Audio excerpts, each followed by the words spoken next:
वित्त मंत्री निर्मला सीतारमण ने आज अपना चौथा बजट प्रस्तुत किया है।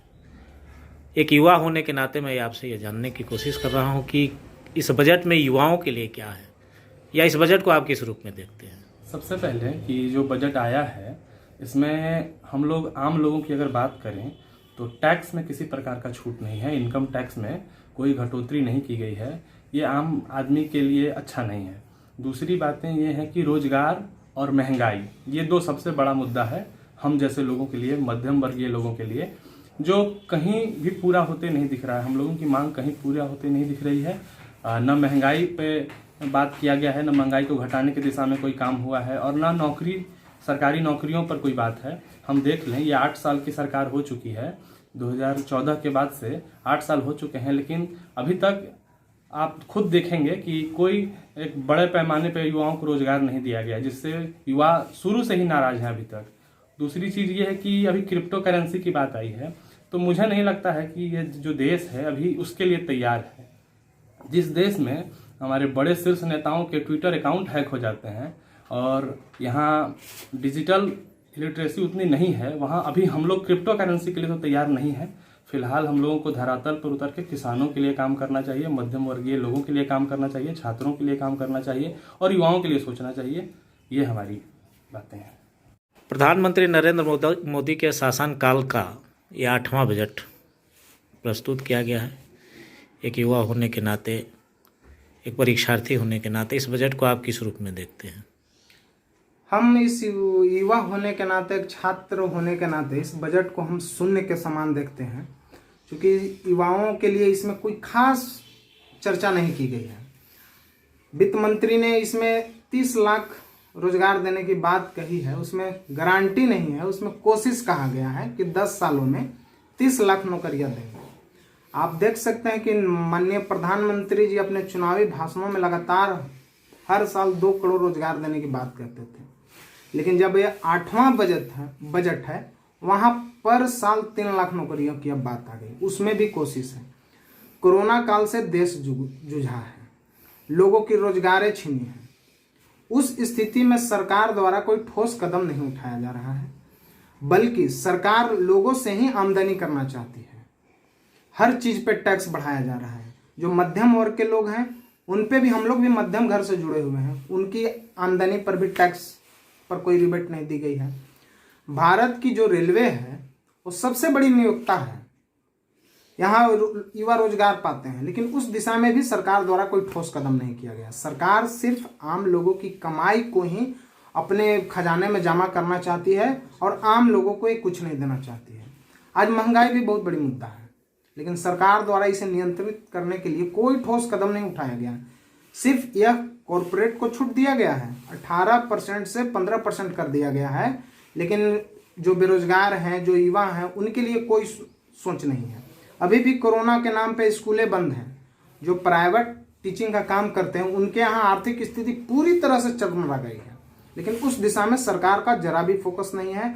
अगर मेरी नज़रों में देखा जाए तो यह बजट बिल्कुल शून्य है, आम लोगों से बिल्कुल दूर है, और यह 8वां बजट पूरी तरह से बेकार है। आज केंद्र सरकार का 8वां बजट आया है और वित्त मंत्री निर्मला सीतारमण ने अपना चौथा बजट पेश किया। इस बजट को लेकर आप क्या सोचते हैं? क्या ये बजट समाजोपयोगी है, लाभदायी है?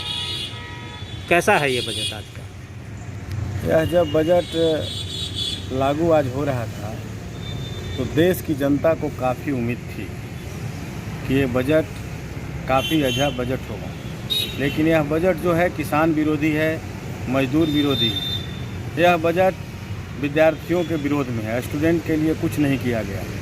यह जो बजट है कारपोरेट घराने के इशारे पे बनाया गया है। यह बजट देश को दुर्दशा करने वाली बजट है, निजीकरण की ओर ढकेलने वाली यह बजट है। यह बजट किसान विरोधी जो बजट है, आने वाला दिन में निश्चित रूप से केंद्र सरकार को सबक सिखाएगा, नरेंद्र मोदी जी को सबक सिखाएगा। आम जनता त्राहिमाम कर रहा है और इनका बजट खास करके बिहार की उपेक्षा हुई है इस बजट में। अभी हम देख रहे थे टेलीविज़न पे कि यह बजट में बिहार के लिए कुछ नहीं दिया गया। और डबल इंजन की सरकार है। नीतीश कुमार जी कहते हैं कि डबल इंजन की सरकार है, तो क्यों नहीं इनकी मांग करते थे? इनकी मांग पर विचार क्यों नहीं किया गया? सत्ता से चिपके हुए लोग हैं, केवल सत्ता की कुर्सी से चिपकना जानते हैं। बिहार की जनता से इन्हें कोई लेना देना नहीं। ई विद्या की तो बात की जा रही है कोरोना काल को लेकर। एक केवल दिखावा है। कोरोना काल में भी जो हुआ, आप पत्रकार बंधु हैं, आपसे छुपा हुआ नहीं है। आज कितने लोग जो कोरोना काल में मर गए उनको पैसा नहीं मिल रहा है, केवल घोषणा है। लोग त्राहिमाम कर रहे हैं, उनका परिवार रोड पर बिलख रहा है। एक तो आर्थिक तंगी, दूसरा कोरोना में जिसका परिवार मर गया उसको आर्थिक सहायता नहीं मिल रहा है। लोग चक्कर लगा रहे हैं कार्यालय का। जीएसटी से सरकार तो कह रही है कि काफ़ी आय हुआ है, तो जीएसटी से जब आय हुआ है तो क्या व्यवसायियों को इसको कुछ जीएसटी फायदा? में भी इनका एक रूपता नहीं है। ये जीएसटी पेट्रोल और डीजल पर क्यों नहीं लागू करते? ये जीएसटी सभी चीज़ पर यदि लागू कर देते, पूरे देश में आज झारखंड में जो गाड़ियां खरीदी जा रही है वह लोग कहते हैं कि झारखंड में सस्ता मिलता है। इनका जीएसटी यदि एक रहेगा तो बिहार हो, झारखंड हो, यूपी हो, कहीं का भी जो व्यापारी हो, किसान हो, मजदूर हो, उसको राहत मिलेगा।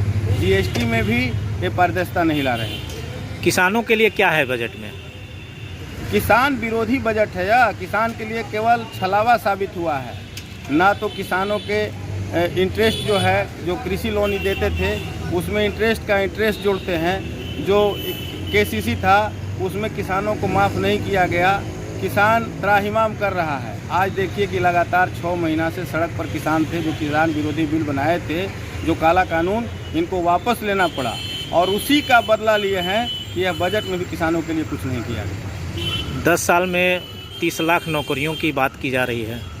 ये तो 2 करोड़ नौकरी देने की बात किए थे। इनका यह तीसरा साल है। तो इतने दिनों में यदि नौकरी नहीं दिए तो ये यूपी का चुनाव नज़र आ रहा है और यूपी के चुनाव के अनुसार यह घोषणा जारी किए हैं। यूपी का चुनाव खत्म ही होते ही यह सारा चीज़ समाप्त हो जाएगा। तो क्या इस बजट का असर यूपी के चुनाव पर पड़ने जा रहा है? नहीं पड़ेगा, जनता जानती है। ये घोषणा की सरकार है। लोग जानते हैं कि ये बड़े बड़े बात बोलते हैं लेकिन उसे लागू नहीं करते हैं, वापस ले लेते हैं।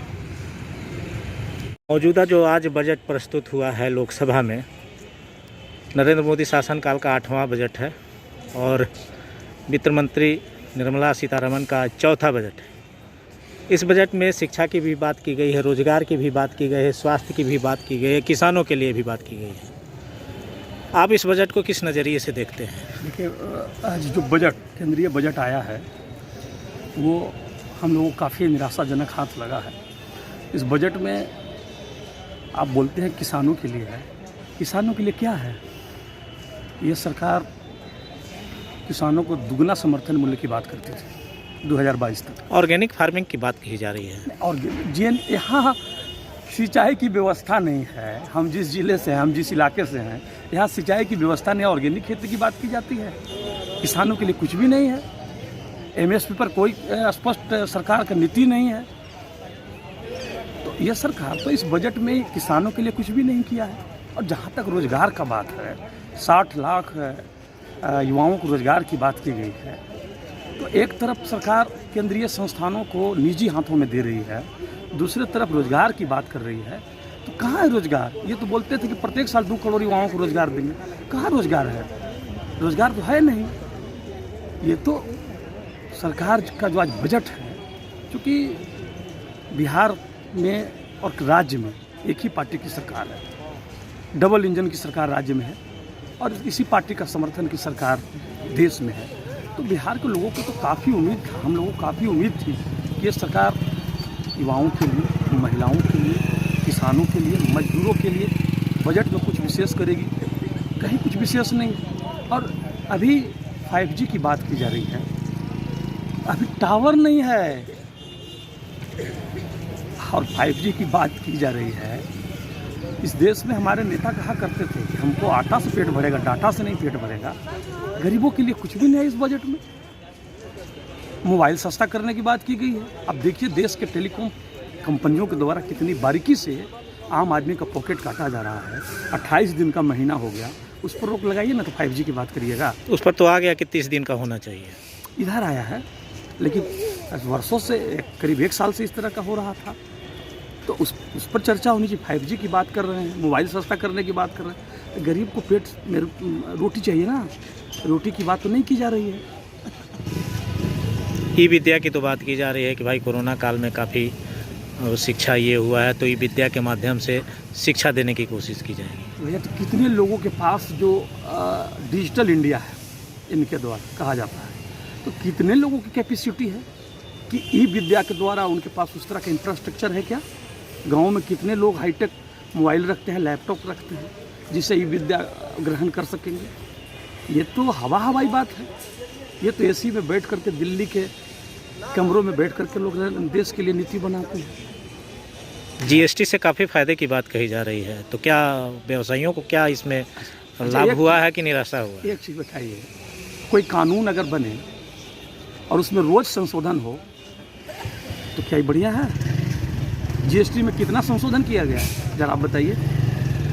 बार बार आप संशोधन करते हैं और अच्छा कहते हैं, ये अच्छा है। ये बजट काफ़ी निराशाजनक है। इस बजट में कुछ भी नहीं है, ये सिर्फ आंकड़ों का खेल है।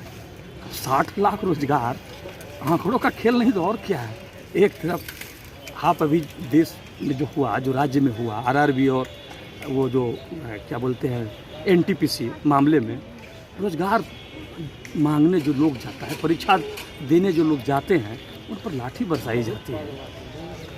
तो आप एक तरफ तो रोजगार नहीं देते, दूसरी तरफ लाठी मारते हैं और कहते हैं कि हम 60 लाख लोगों को रोजगार देंगे। आपके पास इंफ्रास्ट्रक्चर है, यूपीएससी बीपीएससी परीक्षा ले पा रही है, एसएससी जो है केंद्रीय सिलेक्शन बोर्ड जो है अपने जितनी परीक्षाएं हैं समय पर कंडक्ट कर पा रही है, रिजल्ट दे पा रही है। कहाँ से 60 लाख रोजगार दीजिएगा? कोई इंफ्रास्ट्रक्चर इस सरकार के पास नहीं है रोजगार के लिए। तो क्या यूपी चुनाव पर इसका क्या असर पड़ेगा? यूपी में तो कहीं है ये नहीं है। यूपी में तो साइकिल काफ़ी तेज़ी से चल रहा है। ऐसा मानते हैं? एकदम मानते हैं, साइकिल रेस में बहुत आगे निकल चुका है।